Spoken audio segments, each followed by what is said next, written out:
అంత మంచిది కాదు. కాబట్టి రాజకీయ పార్టీల ప్రతినిధులు, రాజకీయ పార్టీల అభిమానులందరూ కూడా ఈ విషయం అర్థం చేసుకుంటారని, ఈ 3 రోజుల పాటు మీ పరిణితిని చూపిస్తారని, ఆ తర్వాత ఈ ఫలితాలు నిజంగా పోతే 5 సంవత్సరాల పాటు విమర్శించేటువంటి హక్కును మీరు పొందుతారని ఆశిస్తూ, ముందుగా తెలంగాణ నుండి నేను ఫలితాలను ప్రకటించదలుచుకున్నా. మనందరికీ తెలుసు, కేవలం 6 నెలల క్రితమే తెలంగాణలో అసెంబ్లీ ఎన్నికలు పూర్తయినాయి.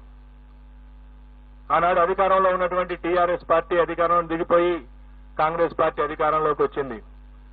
అసెంబ్లీ ఎన్నికల ఫలితాలలో 1, 2, 3, 4 స్థానాలలో ఉన్నటువంటి పార్టీలు, అనగా సీట్ల సంఖ్యలో 1వ స్థానంలో ఉన్నటువంటి కాంగ్రెస్ పార్టీ, 2వ స్థానంలో ఉన్నటువంటి బీఆర్ఎస్ పార్టీ, 3వ స్థానంలో ఉన్నటువంటి భారతీయ జనతా పార్టీ, 4వ స్థానంలో ఉన్నటువంటి ఎంఐఎం పార్టీ. సీట్ల సంఖ్యాపరంగా 65, 39, 8, 7 వచ్చి ఆనాడు అసెంబ్లీ ఎన్నికల్లో ఉండటం మనం అందరం చూశాం. 5 నెలలు తిరిగేలోపే ఆయా రాజకీయ పార్టీల యొక్క స్థితిగతులు పూర్తిగా మారిపోయినాయి.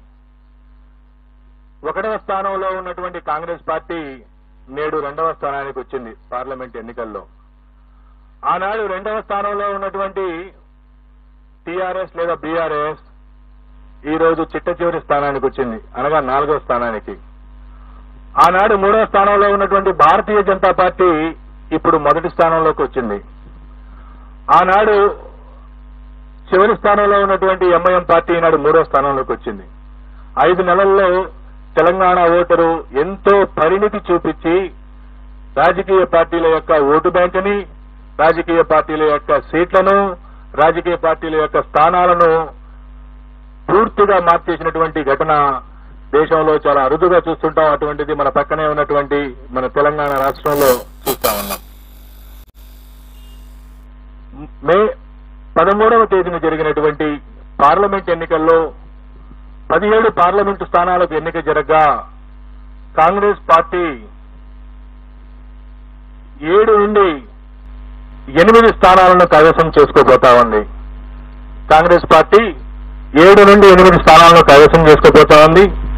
భారతీయ జనతా పార్టీ 8 నుండి 9 స్థానాలను కైవసం చేసుకోబోతా ఉంది.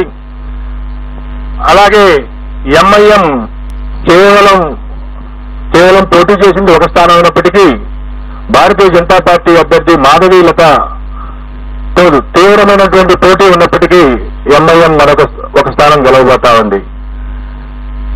గతంలో 39 అసెంబ్లీ స్థానాలు సాధించి అంతకుముందు 2019 పార్లమెంట్ ఎన్నికల్లో 8 పార్లమెంటు స్థానాలు సాధించినటువంటి టీఆర్ఎస్ పార్టీ ఇప్పుడు 0 స్థానాలకు పరిమితం కాబోతా ఉంది. 1 స్థానం కూడా ఈ ఎన్నికల్లో టీఆర్ఎస్ పార్టీకి వచ్చే పరిస్థితి లేదు. సాక్షాత్తు తెలంగాణ రాష్ట్ర సమితి అధ్యక్షుడు కేసీఆర్ గారు, సీనియర్ నాయకులు హరీష్ రావు గారు ప్రాతినిధ్యం వహిస్తున్నటువంటి మెదక్ పార్లమెంటు కూడా ఈరోజు టీఆర్ఎస్ పార్టీ పొందలేనటువంటి పరిస్థితి. గడిచిన అసెంబ్లీ ఎన్నికల్లో 7 అసెంబ్లీ స్థానాలలో 6 అసెంబ్లీ స్థానాలను సాధించినటువంటి టీఆర్ఎస్ పార్టీ 2 లక్షల పైచులకు మెజారిటీ 7 స్థానాల్లో సాధించినటువంటి టీఆర్ఎస్ పార్టీ ప్రస్తుతం అక్కడ 2వ స్థానానికి రావడానికి పోటీ పడే పరిస్థితి, 2వ స్థానంలో కూడా ఉండే పరిస్థితి కనబడట్లా.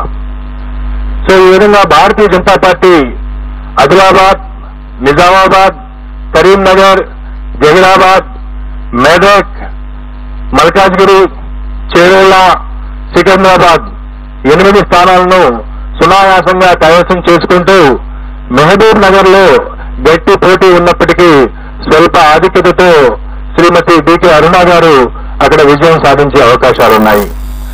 అలాగే కాంగ్రెస్ పార్టీ మిగతా నియోజకవర్గాల్లో కాంగ్రెస్ పార్టీ విజయం సాధించేటువంటి అవకాశం ఉన్నది. ఎంఐఎం హైదరాబాద్ పార్లమెంటు నుండి విజయం సాధించే అవకాశం ఉన్నది. భారత రాష్ట్ర సమితి దాదాపు అన్ని నియోజకవర్గాల్లో